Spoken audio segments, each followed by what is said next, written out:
Okay, the Le Mans Virtual ran this weekend, hosted in rFactor 2, and a lot of teams and people participated in the ultimate test of car and driver in virtual format. But there was some issues.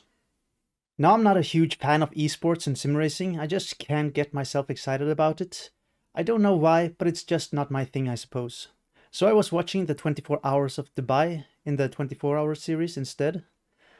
But even though I'm not too interested in the virtual Le Mans, I'm glad it exists for the people that enjoy it, either it be drivers, teams, or viewers. And it does seem to have quite a few viewers, which is good. And when people try to disrupt such an event and ruin everyone's fun, it makes me very annoyed, and we will get into that in a few moments. So I tuned in for a little bit and had it on in the background as I did other things, and I witnessed a few disconnects of which I think someone actually was retired because of it, and a Peugeot was suddenly 2 laps behind or something. And these things happen, sometimes connections break, and apparently this happened again and again to multiple players multiple times, which is just not acceptable. And if it was one instance of this happening, we could blame a bad connection, but as this happened so many times, it's clear that it's a rFactor problem, and we all know that rFactor 2 isn't the most stable application ever. Which leads me to the next thing. After 4-ish hours, there was a red flag due to technical difficulties, whatever that means. Presumably server issues, but it was not addressed as far as I can see. Anyway, the red flag lasted for about 50 minutes, which is obviously not nice. But only a few hours later, the race was red flagged again, and I wasn't tuned in for this one, but it seemed like it took them 30-ish minutes to get things sorted. And the official Le Mans Virtual Twitter account published this tweet. Unfortunately, 2 servers that have been used for the 24 hours of Le Mans Virtual have had a suspected security breach. We are now taking the action necessary to increase security and will aim to restart the race as soon as possible.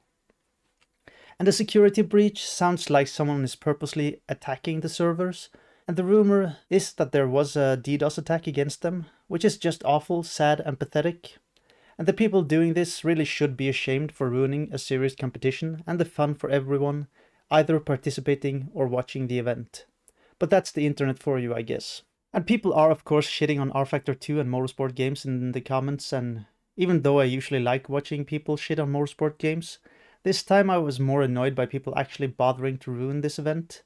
But of course it's kinda shocking that there hasn't been investment in more or better servers, and that the servers was not protected sufficiently from the start. And from what I understand, this isn't the first time servers went down either. Apparently this has happened in previous iterations of this event. So it's kinda shocking that in such a professional event the organizers haven't learned from previous experiences. And of course commenters also used the opportunity to tell the virtual Le Mans to go to iRacing, and I absolutely agree that rFactor 2 has its issues and that it's probably one of the worst platforms to host such an event, but iRacing has its own issues, although I have to agree that server managing would probably be a lot better under iRacing. And through the night, disconnects kept happening, and Max Verstappen, who is the most prolific driver in the event, had multiple incidents of this happening, which made him not very happy and proceeded to say this. Yeah, we need 2 laps, but what it is, they call it, it's amazingly bad luck. Well, this is just incompetence. They can't even like control their own game.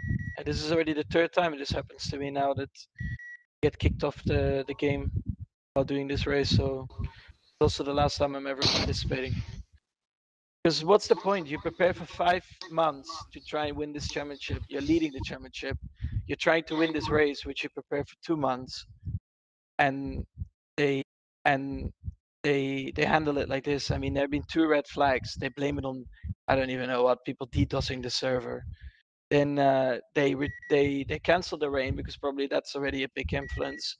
And then people are still getting disconnected. And now, of course, at one point also we were hit by it, and then they're just not dealing with it because they need even more people to disconnect. It's just honestly it's a joke. It's not even, you cannot call this an event, a clown show.